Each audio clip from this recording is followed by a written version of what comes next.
Hello hi ನಮಸ್ಕಾರ. ಎಲ್ಲರಿಗೂ welcome back to ವಿಜ್ಞಾನ ಬಂಡಿ. ನಾವೆಲ್ಲ ನಿಜವಾಗ್ಲೂ ಭ್ರಮೆಲ್ ಬದುಕ್ತಾ ಇದೀವ ಅಂತ. ಏನ್ ಭ್ರಮೆ, ಏನು ಎತ್ತ, ನಮ್ನೆಲ್ಲ ಹಂಗೆ ಮೋಸ ಮಾಡಿದಾರೆ ಜನ ಇಷ್ಟು ವರ್ಷದಿಂದ.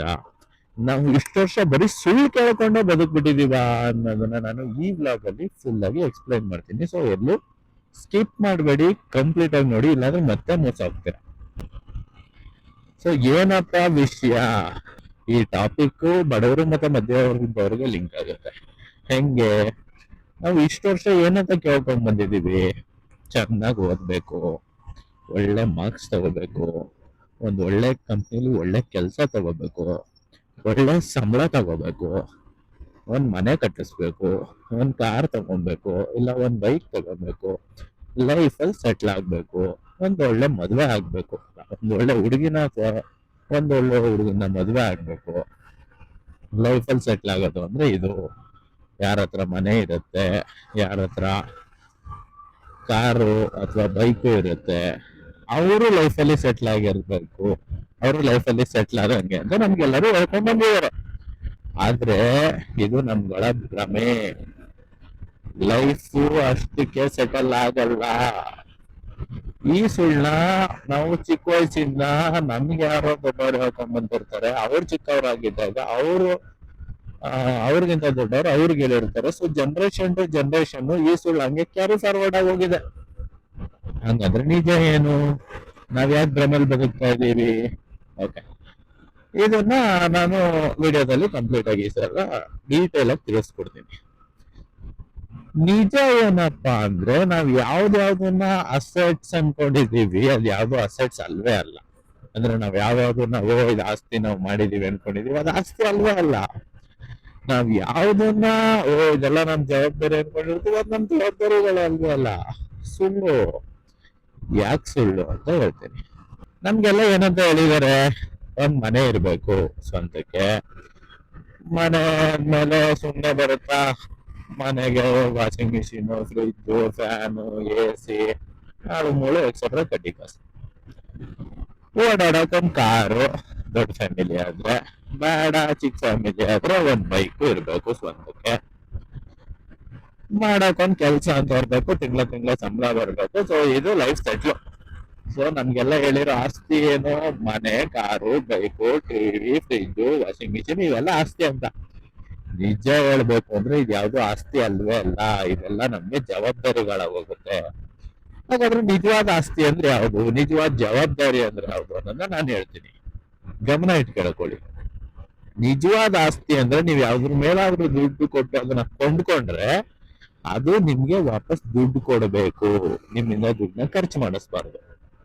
ಫಾರ್ ಎಕ್ಸಾಂಪಲ್, ಇವಾಗ ನಾನೊಂದ್ ಮನೆ ತಗೊಂತೀನಿ, ಕೇಳ್ತೀರಾ ಮನೆ ಆಸ್ತಿನೇ ಅದ್ ನಾವು ತಗೊಂತೀವಿ, ನಮ್ಮ ಹತ್ರ ಅದು ದುಡ್ಡು ಇದ್ದಂಗೆ ಇರುತ್ತೆ, ನೆಕ್ಸ್ಟ್ ನಾವು ಸೇಲ್ ಮಾಡ್ತೀವಿ ಅಂದ್ರೆ ಜಾಸ್ತಿ ರೇಟ್ ಹೋಗುತ್ತೆ. ಇವಾಗ 10 ಲಕ್ಷ ರೂಪಾಯಿ ಮನೆ ಮುಂದೆ 20 ಲಕ್ಷಕ್ಕೆ ಹೋಗುತ್ತೆ ಅಂತ. ಇಲ್ಲೇ ನಾವೆಲ್ಲ ಯಾಮಾರೋದು. ಮನೆ ಆಗ್ಲಿ ಸೈಟ್ ಆಗ್ಲಿ ನಮ್ಗೆ ನಿಜವಾದ ಅಸೆಟ್ಸ್ ಅಲ್ಲ, ಅದು ಲಯಬಿಲಿಟೀಸ್ ಆಗುತ್ತೆ. ಹೆಂಗೆ ಅಂತ ಎಕ್ಸ್ಪ್ಲೈನ್ ಮಾಡ್ತೀನಿ, ಕೇಳಿಸ್ಕೊಳ್ಳಿ ಕ್ಲೀನ್ ಆಗಿ. ಸೊ ಇವಾಗ ನಾವು ಒಂದ್ ಮನೆ ತಗೊಂತೀವಿ. ಸೊ ನಾವು ಮಿಡಲ್ ಕ್ಲಾಸ್, ನಮ್ಮ ಹತ್ರ ಪೂರ್ತಿ ದುಡ್ಡು ಇರಲ್ಲ, ಅಥವಾ ಇನ್ ಕೇಸ್ ನಮ್ಮ ಹತ್ರ ಪೂರ್ತಿ ದುಡ್ಡು ಇರುತ್ತೆ. ಈ ಎರಡು ಸಿನಾರಿಯೋ ಕೊಡ್ತೀನಿ. ಮೊದಲನೇದು ಪೂರ್ತಿ ದುಡ್ಡು ಇಲ್ಲದೆ ಇರೋ ಟೈಮಲ್ಲಿ. ಸೊ ನಾವು ಓದಾಯ್ತು, ಒಂದ್ ಕೆಲಸ ಸಿಕ್ತು, ಕೆಲ್ಸದಲ್ಲಿ ಒಂದ್ ಸಂಬಳ ಬಂತು, ಸರಿ ನಾವು ಡಿಸೈಡ್ ಮಾಡಿದ್ವಿ, ಓಕೆ ಒಂದ್ ಮದ್ವೆ ಆಯ್ತು, ನಂದು ನನ್ನ ಹೆಂಡತಿದು ಇಬ್ರದು ಸಂಬಳ ಬರ್ತಾ ಇರುತ್ತೆ. ಇವಾಗ ನಾವು ಒಂದ್ ಮನೆನ ಅಫೋರ್ಡ್ ಮಾಡೋದಕ್ಕೆ ಸಿದ್ಧವಾಗಿದ್ದೀವಿ ಅನ್ಕೋತೀವಿ. ನಾವು ಒಂದ್ ಮನೆನ ಖರೀದಿಸ್ತೀವಿ. ಹೆಂಗೆ? ಲೋನ್ಗೆ ಹೋಗ್ತೀವಿ, ಇಲ್ಲ ಏನಾದ್ರು ಅಡ ಇಟ್ಟಿರ್ತೀವಿ ಲೋನ್ಗೆ ಅಂತ. ಸೊ ಲೋನ್ಗೆ ಹೋಗ್ತೀವಿ, ಒಂದಷ್ಟು ಇಂಟ್ರೆಸ್ಟ್ ಅಂತ ಬರುತ್ತೆ. ಒಂದು 20 ವರ್ಷಕ್ಕೋ 30 ವರ್ಷಕ್ಕೋ ಇಂಟ್ರೆಸ್ಟ್ ಮಾಡಿಸ್ಬಿಡ್ತೀವಿ.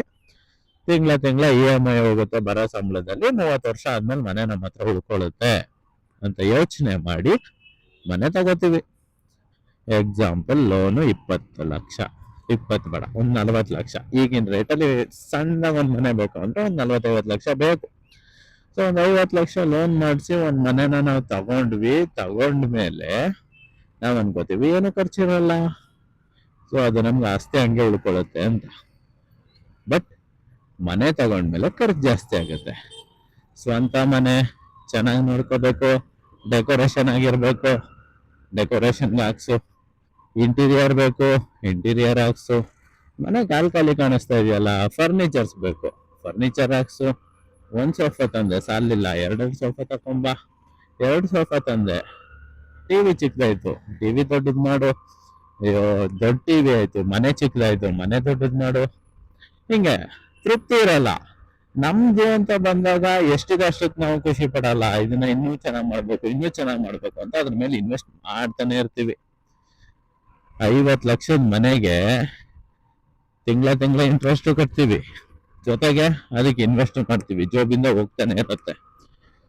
ಆಫ್ಟರ್ ಸರ್ಟೈನ್ ಇಯರ್ಸ್, ಅಂದ್ರೆ ಒಂದ್ 5-6 ವರ್ಷ ಆದ್ಮೇಲೆ ನಮಗ್ ಗೊತ್ತಾಗುತ್ತೆ, ಅಯ್ಯೋ ನಾನ್ ಮನೆಗೆ 50 ಲಕ್ಷ ಖರ್ಚು ಮಾಡಿದ್ದೆ ಲೋನ್ ತಗೊಂಡು, ಅದಕ್ಕೆ ಇಂಟ್ರೆಸ್ಟೇ ಒಂದ್ 10 ಲಕ್ಷದಷ್ಟು ಕಟ್ತಿದೀನಿ, ಜೊತೆಗೆ ಇದ್ರ ಇಂಟೀರಿಯರ್ ಡೆಕೋರೇಷನ್ಸ್, ಫರ್ನಿಚರ್ಸ್, ಅಪ್ಲಯನ್ಸಸ್ ಅನ್ಕೊಂಡು ಅದೊಂದಷ್ಟೆಲ್ಲ ಖರ್ಚು ಮಾಡಿ ಹತ್ರ 1 ಕೋಟಿ ಹತ್ರ ಹೋಗಿರುತ್ತೆ ಮನೆಗೆ.